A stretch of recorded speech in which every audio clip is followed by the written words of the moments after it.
What's up, you guys? Welcome to another episode of The Girl Who Talks Sports, a podcast where we talk sports and other girly things. I'm Sam Cardona, and thank you guys so much for tuning in this week. I'm super excited for this week's episode. It is just an interview this week, but it's probably one of the biggest interviews that we've ever done on the show before. I was so graciously joined by a woman that I have been following in the sports field for a very long time. She is someone that I've seen growing up on ESPN, on the radio, and podcasting. It's Sarah Spain from ESPN.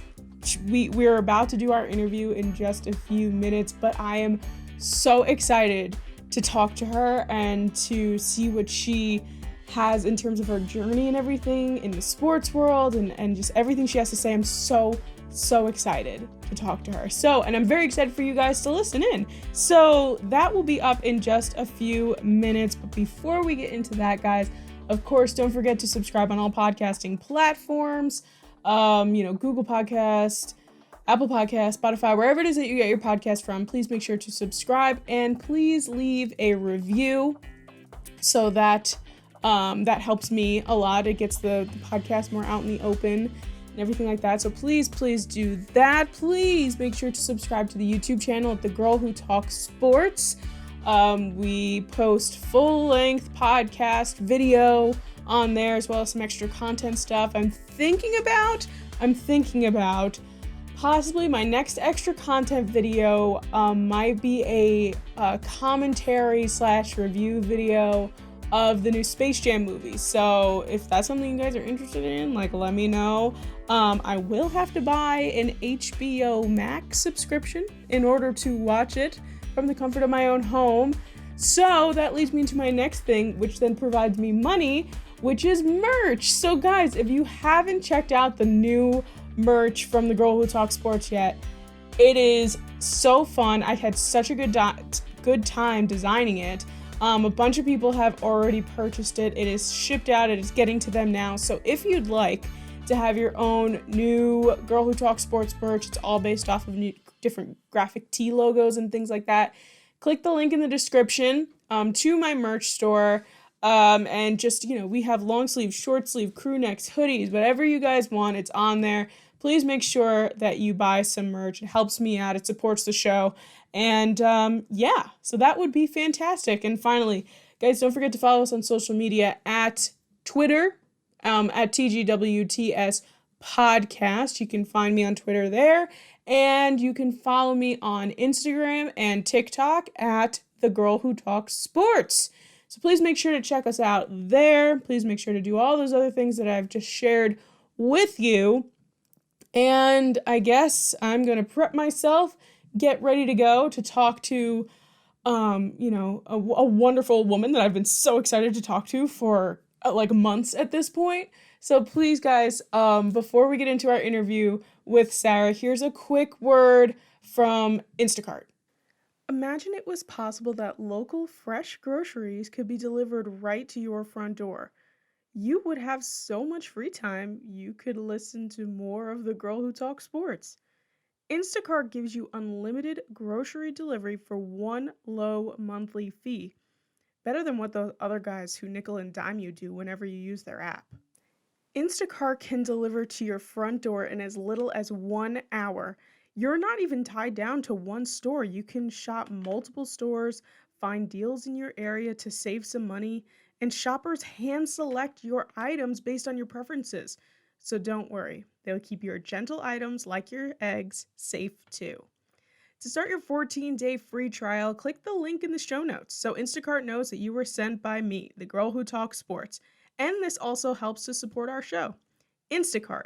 Never step foot in a grocery store again. So guys, without further ado, let's get into our interview with ESPN's Sarah Spain. All right, everyone, welcome back. We are here on The Girl Who Talks Sports with a very special guest this week. I am thrilled to have her on. Radio, TV personality, writer from ESPN, Sarah Spain. Sarah, thank you so much for coming on The Girl Who Talks Sports this week. Thanks for having me. Yeah, I'm so excited to get into everything and to chat with you about kind of how your journey has been in the sports world. So I kind of want to start from the beginning. Where did your love for sports journalism emerge from, and kind of like what sparked you to start your career? So if you had stopped at sports, that would have been an easy one, because growing up, I was an athlete from a really young age, and I was already 6 feet tall when I was like 12 years old. So it was like nonstop in the backyard, tennis, golf, basketball, softball, races. Like literally my sister and I were in the backyard nonstop. And I played 3 sports in high school, got recruited for college, Division I athletics for all of them, and ended up doing track in college. So throughout that whole time, I loved watching the 90s Bulls and Michael Jordan.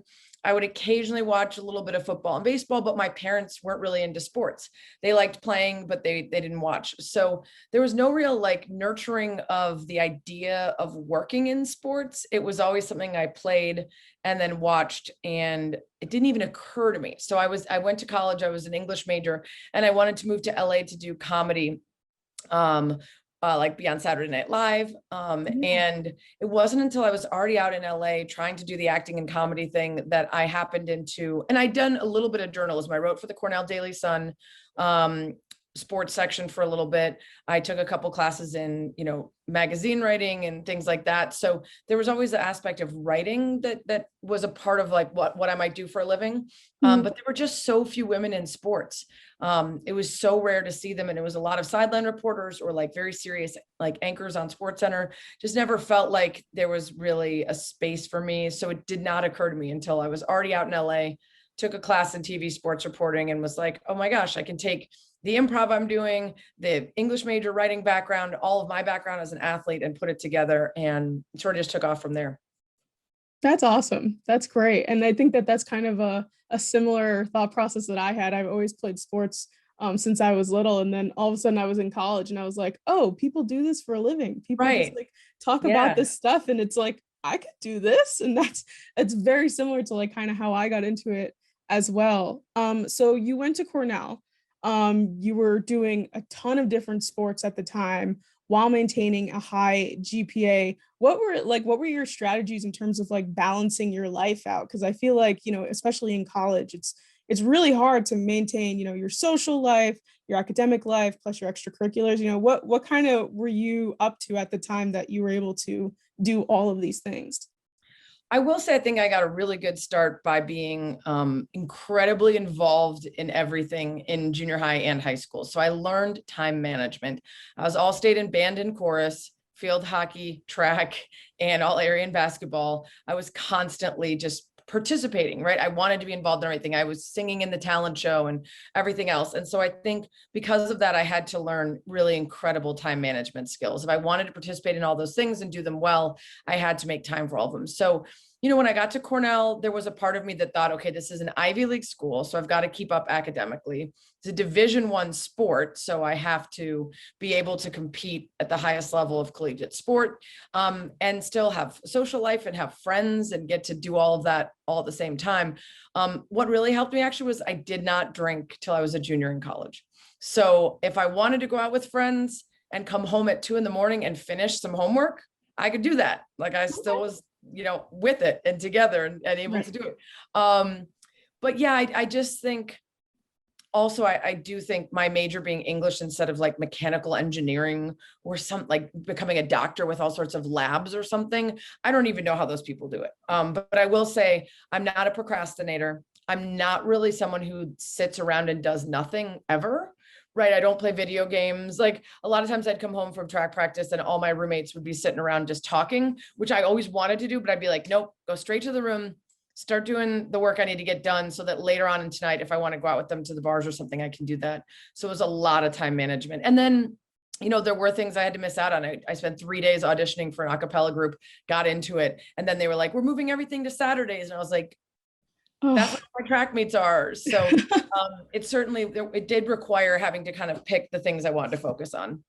Right. Yeah, for sure. I feel that I was a communications major and my roommate was a forensics chemistry major. And I was like, I don't know how you're doing this. Yeah. But then there's other people that are like, I can't write or speak or like would feel so uncomfortable being on camera. And I'm like, oh, that's a breeze to me Right. compared to like the math and science stuff.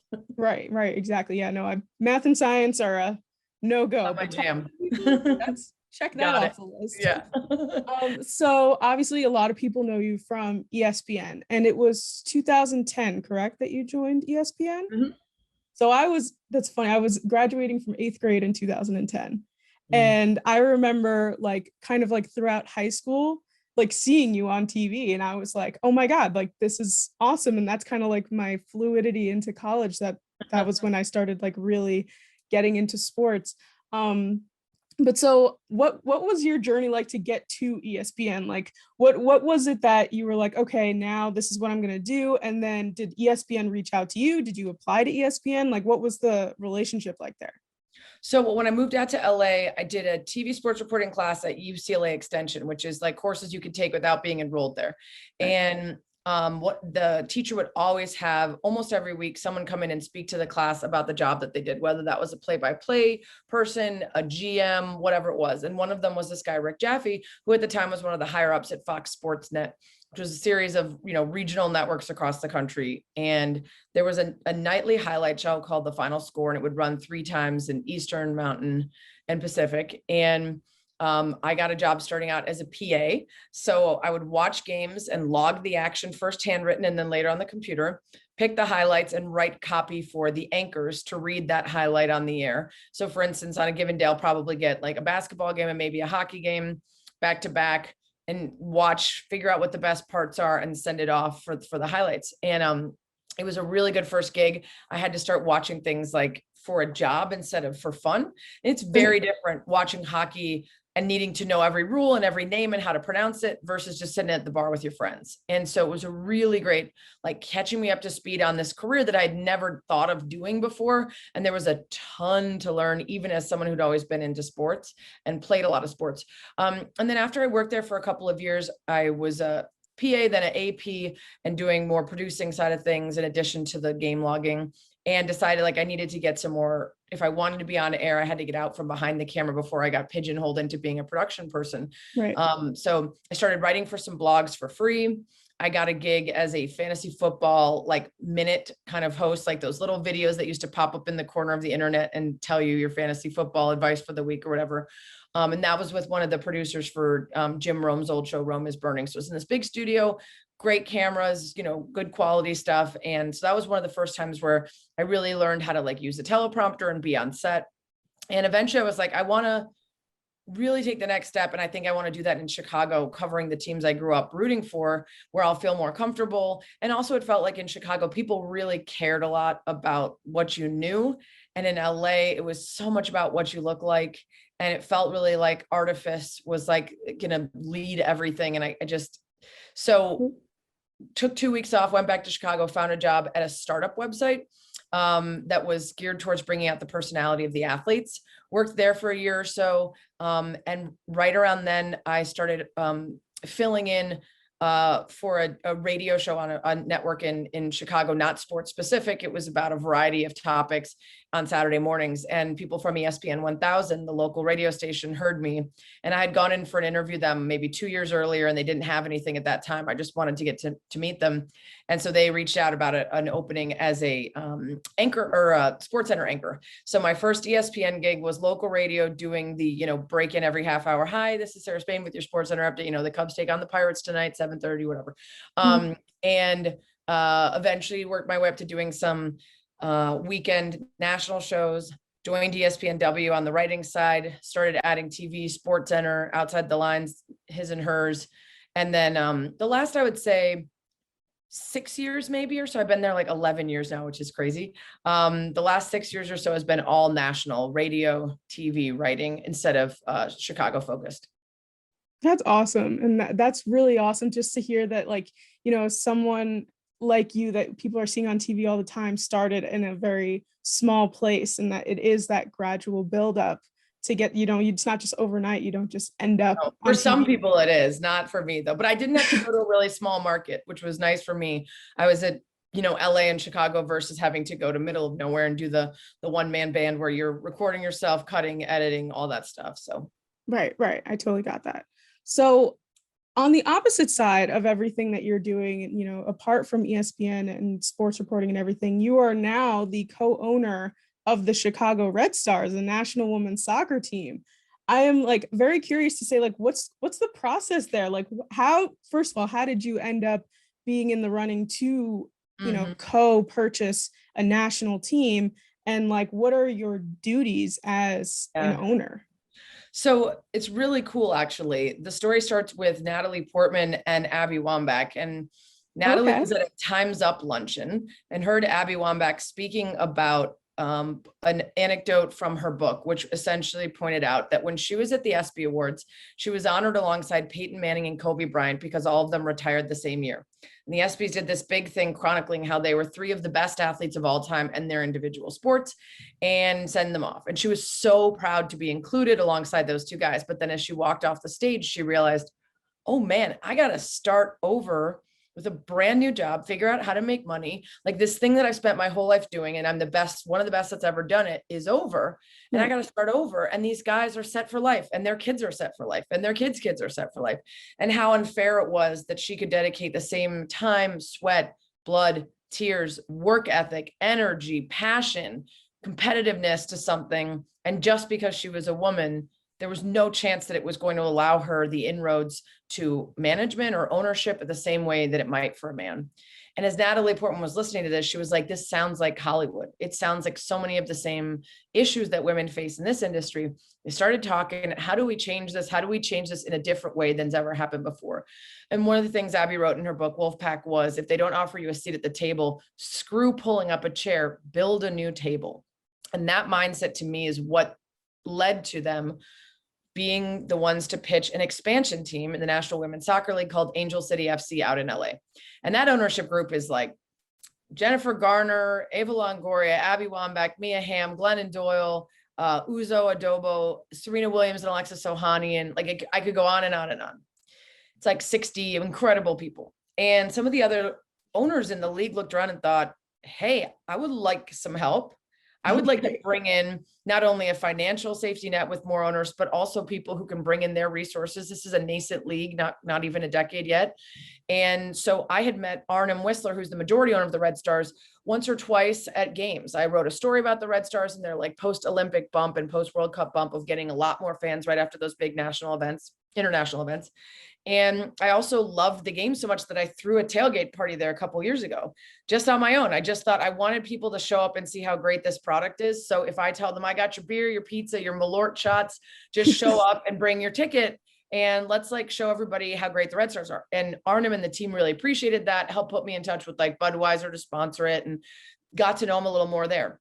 So when he was thinking about expanding the ownership group and inviting people, he wanted Chicago ties, people who are really, invested in women's sport and on the right side of things. And so when he reached out, I was like, wait, let me call my financial advisor and see if this is even possible. And then after that, it was like absolutely 100% in.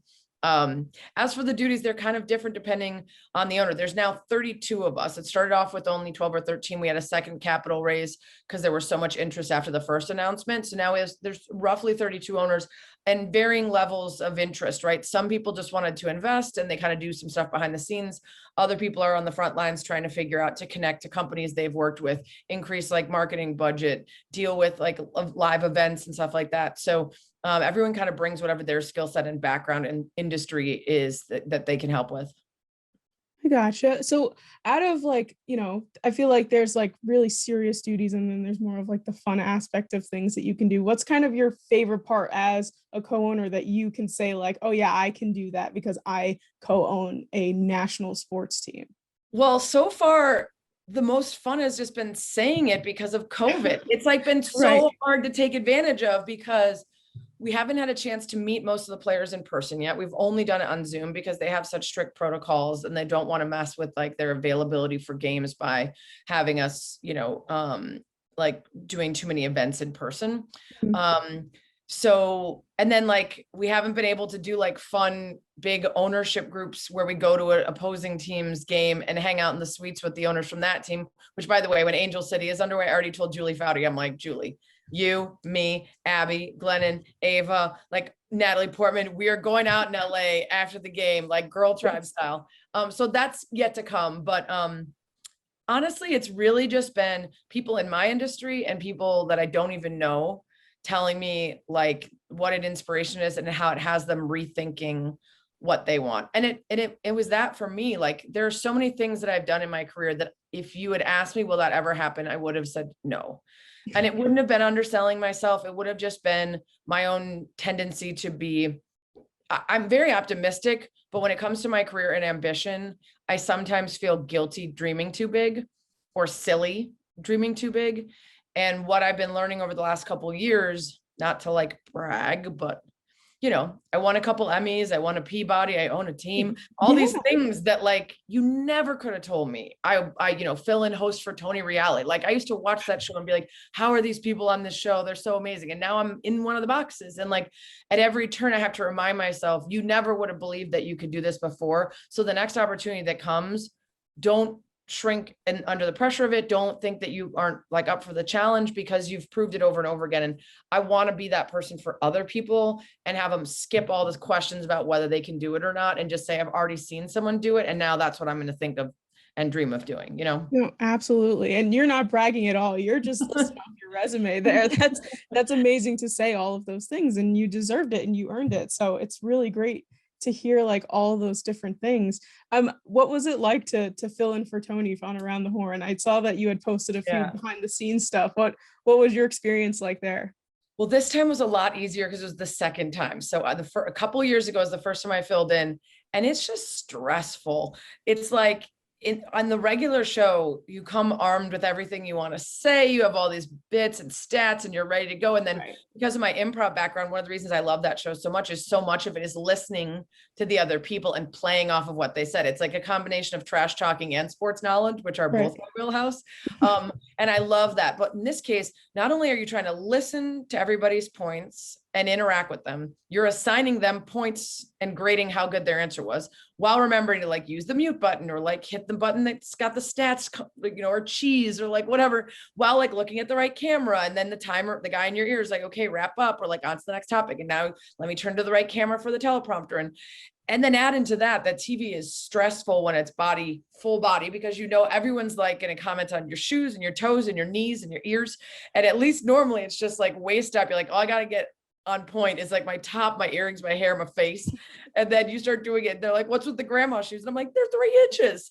I'm 6 feet tall. Like I don't wear. So then the next day I'm wearing these like honking heels that I cannot walk in, just trying to like keep up. So now pretty comfortable, but Tony makes it look so easy and he's been at it forever. So then you go and you do it and you're like, okay, I'm like even more impressed by him and how incredible he is by having to step into his shoes and try it.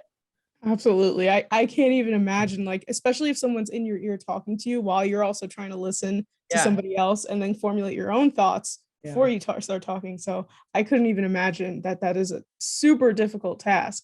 But so now that you've been on almost every type of media, like, podcasting, radio, TV, all that kind of stuff, what would you think is your favorite thing to do in terms of, which media is it that you enjoy the most? Gosh, people always ask me this, and I'm gonna slightly change my answer from what I've always said, because I think I'm starting to near my favorite. But what I used to always say is that I really like doing all of them because they have their benefits and drawbacks. Like I love that when I've spent time writing something, it is most likely exactly what I wanted by the time it's done. You put in the time, you have editors, you rewrite every sentence, like down to the word, it's what you wanted to say. And you can always go back to it and have this very, polished and concrete idea of your opinion on that event or thing. And it's lonely. So after you've done all that work, you're like, I just sat alone in a room for hours and hours and hours and hours, and I was pulling my hair out, but I got the result. Right. Opposite is like radio.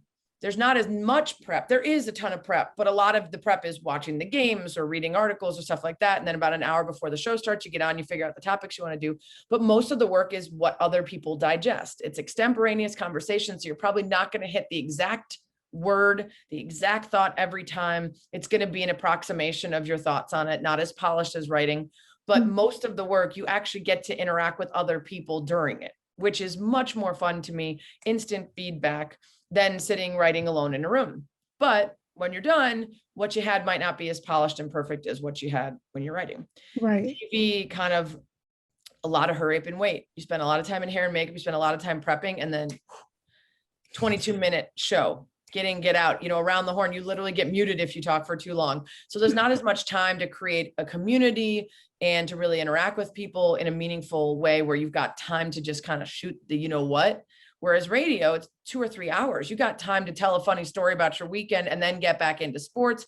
So they're all very different. I think I lean towards television, especially the right kinds of shows like Around the Horn, because I do feel like the audience is really big. So you get a lot of feedback on the work that you're doing.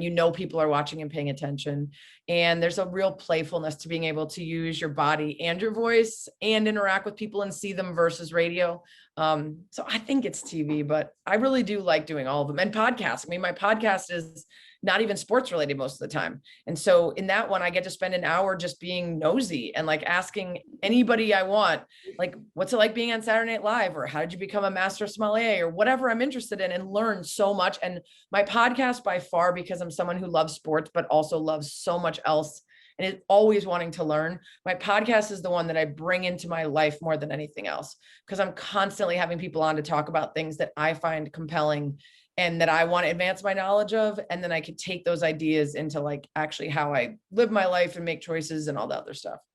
Yeah, no, I totally get that because, well, I've never had the opportunity to be like on TV, but I did radio in college. Like I had like, they had like the college radio station where it was just, a very small audience, but they gave me a 2-hour time slot, which was way too long, to be honest. That's tough. It's a long time. And then I used to have a co-host, and then my second semester I didn't. So I did 2 hours by myself. Oh, amazing. So it was hard. And so obviously, like when I graduated, I didn't have radio waves anymore, which is why I started this podcast so that I could have similar, but not the same. And I realized, I'm like, whoa, radio was like, you just hopped on and you were like, da, da, da, da, da, da, da, this is what I want to talk about. You did everything you need to do. And then that was it.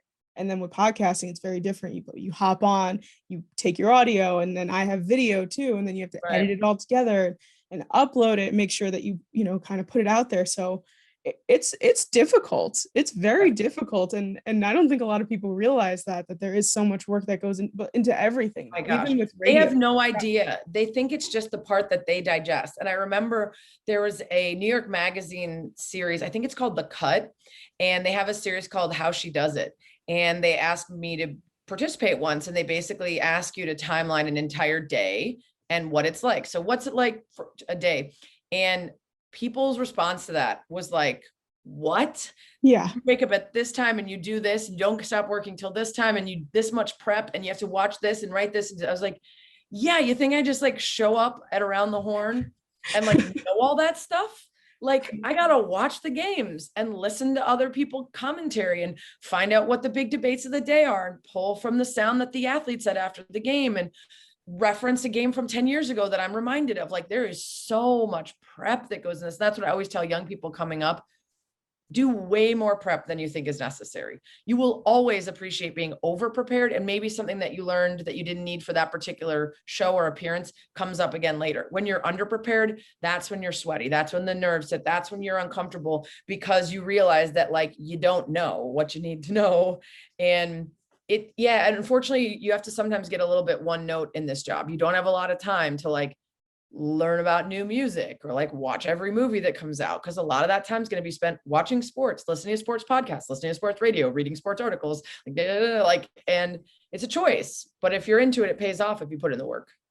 Absolutely. And I feel like, as people who are like doing sports for a living, when you're watching sports and you're doing it so that you can report on it later, like you said earlier, it's very different than when you just want to sit down. So like, football Sundays for me have kind of shifted a little bit from when I used to enjoy them on a Sunday with like my family. And now I'm sitting there and I'm like, okay, you know, watching Red Zone, trying to get every single game. 100% the same. I still enjoy it. And partly because, like I said before, I'm not very good at relaxing. So having this built-in day of the week where I let myself sit on the couch and watch football all day, but I'm doing the same thing. I'm taking notes. I'm thinking about what do I want to pull for my show the next night? And what am I going to want to talk about on Around the Horn? And it does change it. And I still love it so much, but I know a lot of people in my industry say, making it your job does take away some of like the passion for it. And I really fight not to be that person. I still go to a lot of games in my free time with my friends and have beers and have fun and don't analyze them because I don't want to lose that connection. Because I also think the people in the business who lose that connection, people watching can see it. And they're like, you don't tailgate, you don't go to games anymore. Like, when was the last time you sat in the 300 level and, like, you know what I mean? And I want to still be able to feel what it's like to just be a fan and talk to those people as a fan. Absolutely. I think that that's probably one of the best things is going to live games as a fan. You know, a couple of months ago, I went to a Yankee game for the first time, and I don't even know how long. And it was right when they first opened. There was nobody there because we're still in the midst of COVID. And I was like, wow, I'm just sitting here watching a baseball game and just like enjoying myself. Yeah. So I think that's very important, though. I think it's very important to maintain the loving relationship that you have with sports, even if it is your job. To hold on to that and just be like, this is why I got into it in the first place, is because I loved it so much. Well, and also to make sure that that's still apparent in your content. You don't have to lose your professionalism. And there are certain jobs where it is a little bit trickier for people to know your allegiances or to what, you know, whatever. But I do think that there are people that it's just not as fun to watch them because they've turned something that all these other people are really passionate about into, well, I was sitting in a suite and I left early, and, you know, and that's not what most people's experience is. So you can do that sometimes, but then you also got to just like go tailgate and have some beers with friends. Absolutely. And I totally feel that. And I love that you brought that up, because I don't think, again, a lot of people don't realize their relationship changes when you start taking on a different side of analyzing sports when you watch them. Yeah. But kind of the other side of things that I wanted to talk to you about is, you know, you being in sports as a woman. And, you know, it's a different kind of atmosphere than just being a guy that just decides like, okay, I'm going to get into sports. And it's kind of, they're welcomed with open arms a lot of the times. So I know about 5 years ago, you made a video with Julie DeCaro, More Than Mean, which I remember watching in 2016. I had my first job. I was an intern in the sports world. I saw that video and I was like, oh my goodness, like this, and it was like my first time like really being in the sports world. I was like, okay, this is what's, you know, I'm not saying it's going to happen, but it can happen. And the video, for those that don't know, is basically men reading tweets and, you know, kind of mean comments towards Sarah and Julie that were, you know, typed out to them. So I kind of want to get your thoughts on how you kind of decided that this was something you guys wanted to put out into the public so that people can digest it. It's a hard thing to watch, but I think it's definitely needed. So kind of what was your process in terms of making that video, and what point were you trying to get across to people? Yeah, sorry for sneezing, but my parents' vacation house in Michigan, and it's like a little dusty in here. No worries. So actually a guy named Brad Burke approached both of us and a handful of other women, none of whom wanted to participate, but he had read stories about the treatment of female journalists in sports and always felt like people would read whatever story it was and then like move on the next week. And he wanted to create something more visceral and lasting, and came up with this idea of sort of parroting the Jimmy Kimmel mean tweets, where everyone thinks that that's what's going to be. And then it becomes much more real, much more dark, and points out that like when you actually put people together in a space having to digest these thoughts, it feels very different than the anonymity of social media.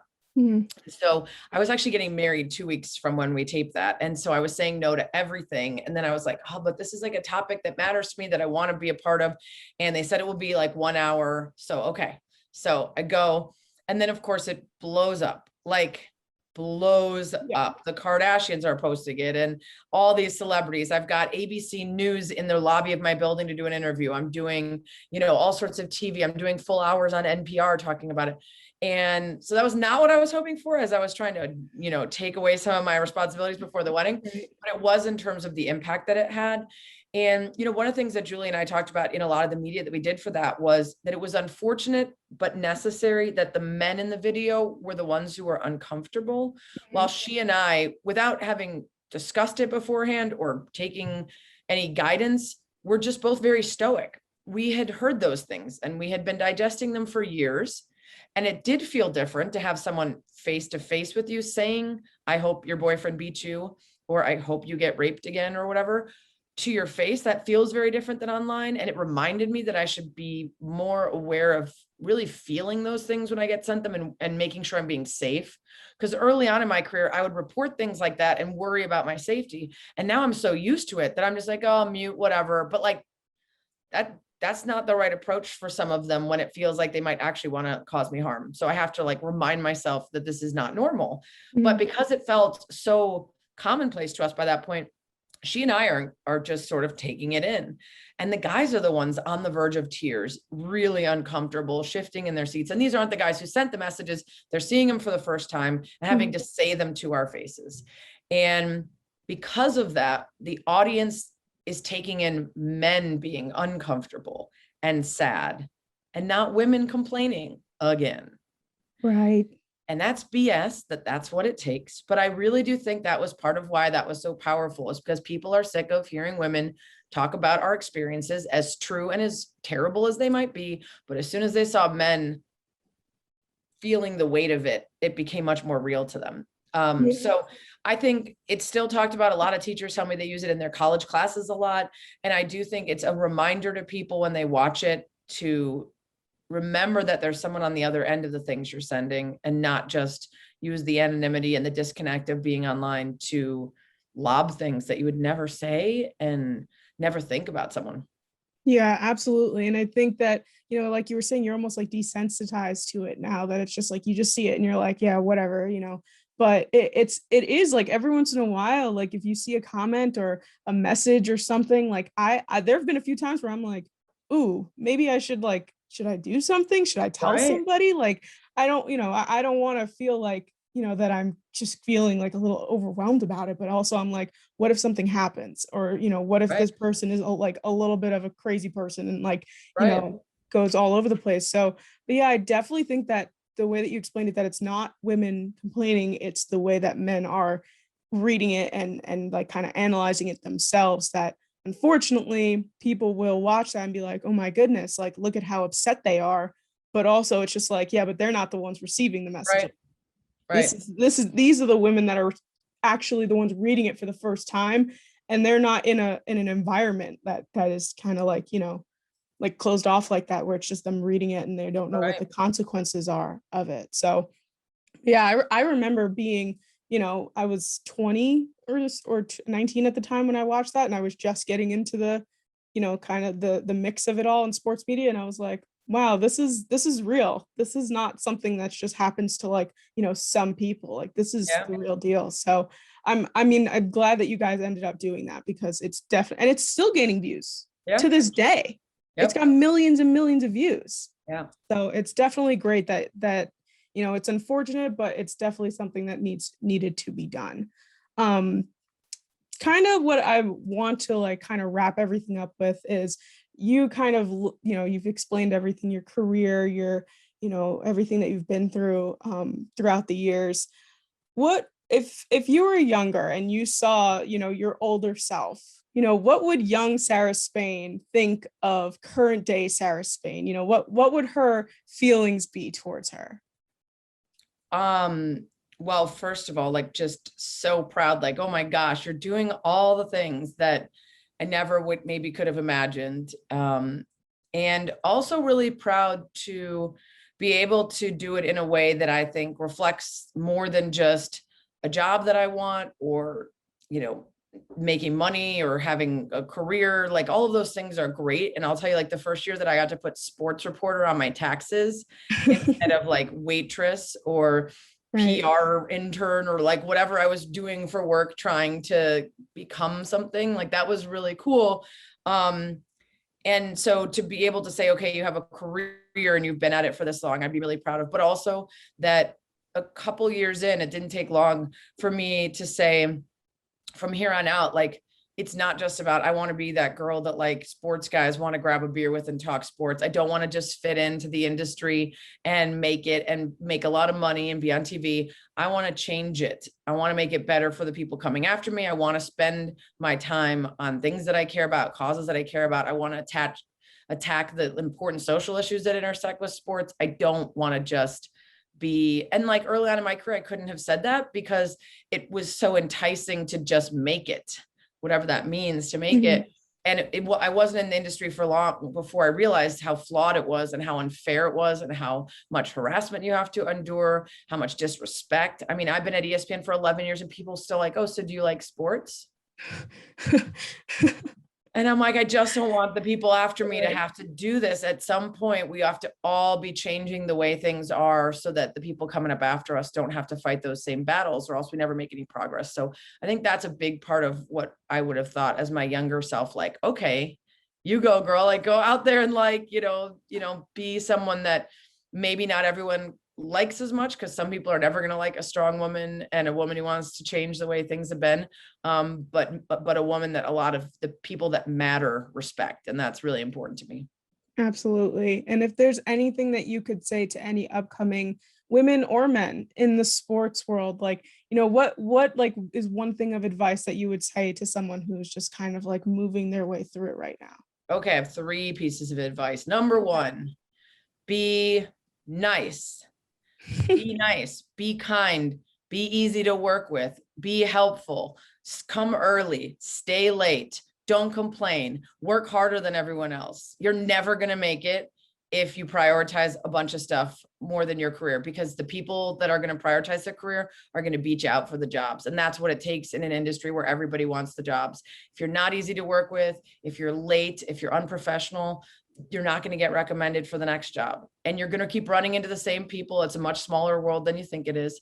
So be kind also, because a lot of times when you're up and coming, you're insecure about whether you're going to make it, or am I good enough? Am I smart enough? Am I pretty enough? Am I skinny enough? Like whatever that is. And sometimes insecurities reveal themselves by trying to take down others to make ourselves feel better. The happier I am, and with every passing year, I'm happier, the less I want other people to be unhappy, and the more I want to bring everybody up with me. So when you are cruel or unkind because of your own insecurities, you're setting yourself up first to potentially run into those people later and have issues. And you're also setting little traps that might come up later on your social media or somewhere else, right? Mm-hmm. Everything's tracked now. So if you are not mature enough to handle the business the right way, that can come back and haunt you later. So that's the first one. Second one is to be really open-minded about what you want to do. Like right now, you might think you want to be in radio and you only want to do radio and you only focus on radio and you don't want to take any other jobs if they're not radio, because I always said I wanted to be the radio person for the Yankees, whatever. But maybe you go take that TV job or that production job or that writing job, and it eventually gets you where you want to go. But you got to get your foot in the door. Or maybe you take that job and that's way better than anything you could have imagined, because you actually go do radio for a living and you hate it. Right? So be really open to all the many ways and jobs and roles that you could have, and get your foot in the door wherever you can, and then work your way to the thing if you still want that thing. Maybe you'll change your mind. I never wanted to do radio coming up, and now it's a huge part of my job. So, and then finally, lean into whatever makes you special. There are so many people trying to do this, and so many people just try to be a copy of somebody that they've seen. I want to be the next fill in the blank. That's fine to admire them. It's great to learn from them. Like I said before, preparation. Listen to that person every day. Watch every show they do. Find out why they're really good and why you like them. But bring yourself, because transparency and genuineness is so much more valued now than ever before, because we're always getting faked out by like, oh, that was a bit, that was an ad, that was a whatever. And people want to see the real you now. So if you're really funny, lean into that. If you're great with stats, lean into that. Make yourself special and make that thing that you're great at known very early on in interviews, in hosting reels, in podcasts, and like you're doing right now. Make a podcast, make a YouTube show. Like when in my day, you'd have to like get a camera, get someone to run it, go somewhere. Then you'd have to take the tape, take it to an editor, have the editor cut up your hosting reel. Then you'd have to put it on a DVD, buy a DVD burner, burn copies, mail them to somewhere, and try to get an agent or someone to like give you an audition. Now it's like, here's my YouTube. Yeah. A podcast, here's a video I made on my phone. That's all I needed, right? You could edit it on iMovie, like learn how to do all those things, make yourself useful in all those ways. And lean into the thing that separates you from the pack. Cause it's just so many people trying to do it that just being down the middle, this is what I think they want, you're not going to get noticed. Absolutely. You gave me a little bit of chills during that. I was so inspired. I want to go. Sarah Spain hype camp. Let's go. Let's go. That's awesome. Well, Sarah, this has been fantastic. I really want to thank you so much for sharing your stories and your journey and advice and everything like that. Is there anything else that you want to share with anybody before we sign off? Any TV shows or podcasts that you're going on? Well, let's see. No, just the usual. That's what she said with Sarah Spain every Tuesday, around the horn a couple times a week. Highly questionable, usually a couple, times a month. Spain and Fits every weeknight on ESPN National Radio, 7 to 9 p.m. Eastern, writing for ESPNW. Follow the Red Stars on everything, Instagram, Twitter. Come to a Red Stars game. I'm always tailgating and everyone's always invited to my tailgate. So show your love for women's sports and all that too. All right, Sarah, thank you so much again for coming on and being probably one of my biggest guests I've ever had on my podcast. Well, you are super polished and very good at this. And I think you've really got a future in it. So keep at it. Thank you so much. All right, everyone, we are going to go back to our regular scheduled podcast programming. I know one of the best decisions I've ever made was to start this podcast. And I'm sure some of you have thought about starting one as well. But the question is always, where do you start? Buzzsprout is the best and easiest way to start your own professional podcast. They've already helped over 100,000 people launch their own podcast, including myself. They can get your podcast on every major podcasting platform. They provide you with your very own podcasting website, audio players to drop in other websites, detailed analytics, tools to promote your episodes, and so much more. Buzzsprout also publishes new blog posts, podcast episodes, and YouTube videos every week. To start your very own podcast and get a free, yes, a free $20 Amazon gift card, click the link in the show notes. Buzzsprout will know that you were sent by me, the girl who talks sports, and help support the show. Buzzsprout, the easiest way to start a podcast.